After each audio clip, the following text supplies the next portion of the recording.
Hi, family and friends. It's your girl, Colette Alethea, and I have a special guest for you today. You wouldn't believe who's with me today. My husband, Nana. Everybody, Nana. Yay. I forced him to come on the podcast with me because I thought, he has so much to share. Anyone that knows Nana knows that he's a wealth of knowledge. So I thought, hey, why don't you join me today on my show? So, Nana, say hello to my audience. Hello. Okay, fine. We'll get to know him better during the show. So, the reason why I have Nana on the show today is because I wanted to ask him a few questions about relationships, right? Get a male perspective on that because it is cuffing season and a lot of people are looking to, meet someone special during this season. So I thought I'd help out the ladies if they need to find, if they're looking for a partner. So Nana, my first question to you is, what is the difference between dating in your 20s and dating in your 30s? What did you find was the difference between the two ages? Well, dating in my 20s, I didn't have an end goal. It was just dating for dating's sakes. But in my early 30s, I knew what I wanted. So when I met someone and they had some of the qualities that I was looking for, or I know that I wanted, it made me more attracted to that individual. But as I was getting to my mid 30s, I knew exactly who I wanted. So I was looking for a person that, I could potentially spend the rest of my life with. And what was the switch? Like, you just go to sleep and wake up and be like, yeah, you know what? I think I'm ready to commit for real. I guess the switch comes naturally because when you keep doing the same thing over and over, it kind of becomes mundane and you want something different. So I think that switch comes naturally, all right? Where you start realizing there should be more to life than just this. Right? Yeah. Where you find things that are meaningful and deep and makes you think about the future.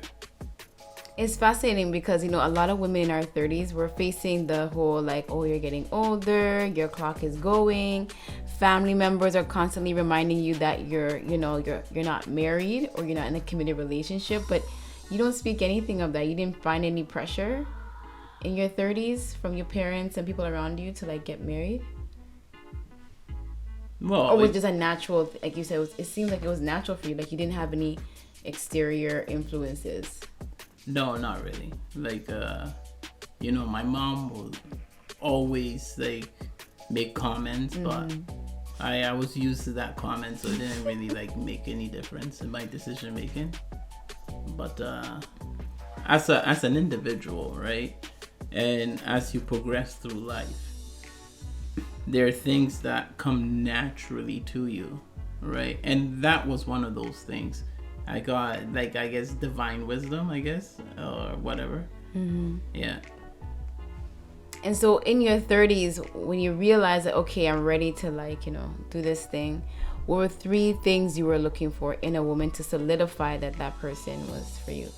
How'd you know? How'd you know I was the one for you? Nana. Oh, because God came down and told me so. Oh, no, Lord, we thank you. No, I like a person that I can be myself with, so I feel free around, and a person that's respectful, because I can't be with someone that I don't respect or feel like they don't respect me. And I guess the most important thing would be someone that loves and fears God. Mm-hmm. Because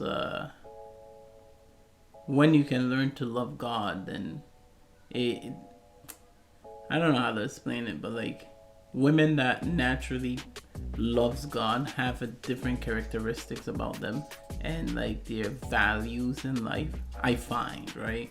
It's not an absolute. It just things that I experience, and I'm talking from my perspective, not as a general term.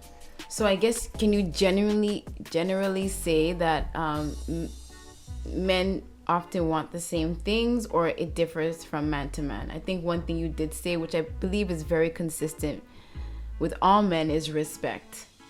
What would you say that everything else kind of differs from man to man? I think it's not just men. I think it's all human beings, right? All living things, not to go off whatever. Yeah. Even animals want respect. For sure. Right? So any person that you encounter, if you're respectful, it also forces you to carry yourself in a certain manner, right? Because if you can't uphold that type of level of interaction with them, then you won't be comfortable around that individual also. So I guess yeah, so I think respect is for everybody. Yeah. And I agree. Even when I was asking the question, I was like, yeah, but respect is a two-way street. There's no way you can sustain a relationship without respect for each other. Right. And I guess the respect ties into boundaries and, what is expected. For example, you love to eat, you love your food, right? If I were to make you peanut butter sandwich instead of rice and stew, and just say, here's the peanut butter sandwich every day or every other day, would you feel like I was disrespecting you because I wasn't honoring something that you really enjoy, like a nice cooked meal? When you say respect, what do you mean by that? Well, I don't think you giving me peanut butter sandwiches is a measure of how you respect a person, because I don't have to eat it, right? But if you made me food that that I like, I would know that you're thoughtful of me and you care how I feel, or you like to do things to make me happy, right? I don't think that has to do with respect, right? It's just being thoughtful of me and wanting the best for me. Respect is how you carry yourself, how you speak to me, how you react to me, even if you disagree with what I'm saying, things like that. Because you can make me the peanut butter sandwich, and I can tell you, babe, I ate peanut butter sandwich and I don't really like peanut butter sandwich. Yeah.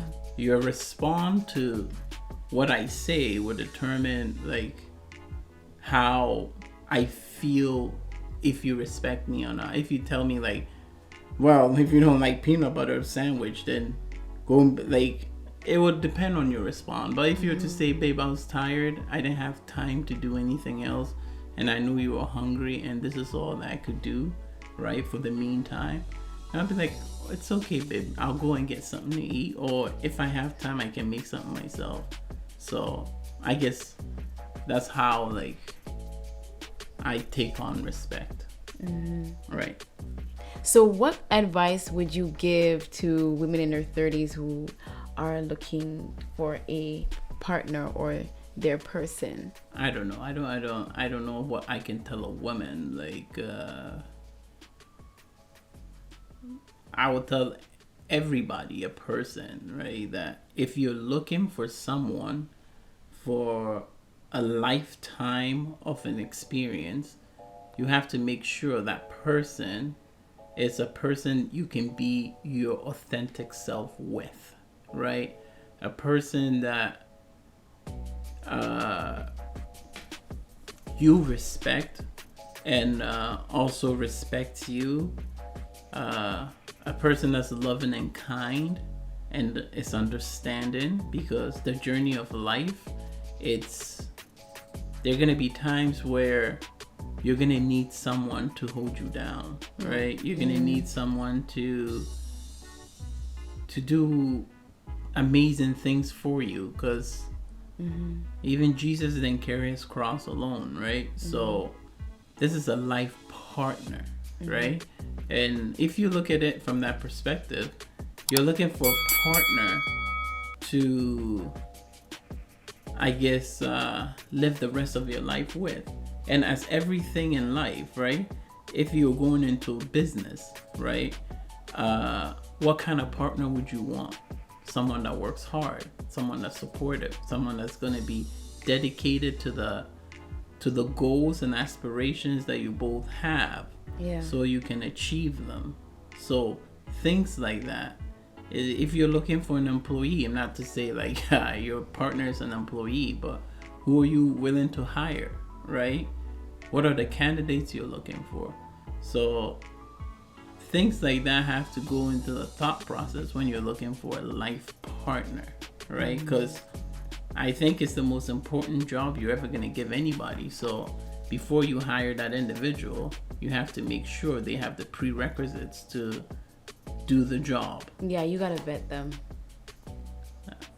Well, yes. You have to. It is a lifelong commitment, and it's an important one. And as you get older, you need to be able to trust that person to do right by you, you know? Right. That's going to care about you regardless of the situations that you guys might face together. Right. Yeah.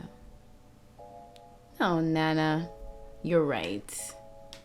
Yes, I do think it's very important for us to be sure of who we're choosing, regardless if we're the woman or the man. We have to both be ready to commit and understand what commitment looks like, even before we enter a relationship. Well, I have sisters, right? And one advice that I give them, it's before you give your heart to any man, remember, your heart is the most important thing that you have.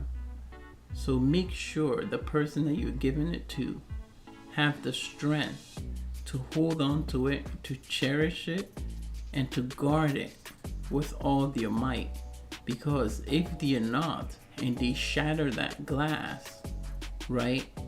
Yes, you can put it back together, but it'll never be the same, right? And finding those pieces to put it back to where it used to be would take a lot of work. So before you give that heart to someone, make sure they're able to do anything to uphold it so it doesn't shatter.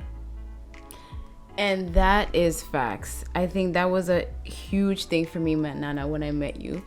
It was one of my prayers because I did ask God, like, you know, is it possible to love somebody without feeling like you have to guard your heart so much or restrain yourself from being able to love them openly? And then when I met you and I felt safe with you, I knew I could trust you with my heart. It was the greatest liberating feeling.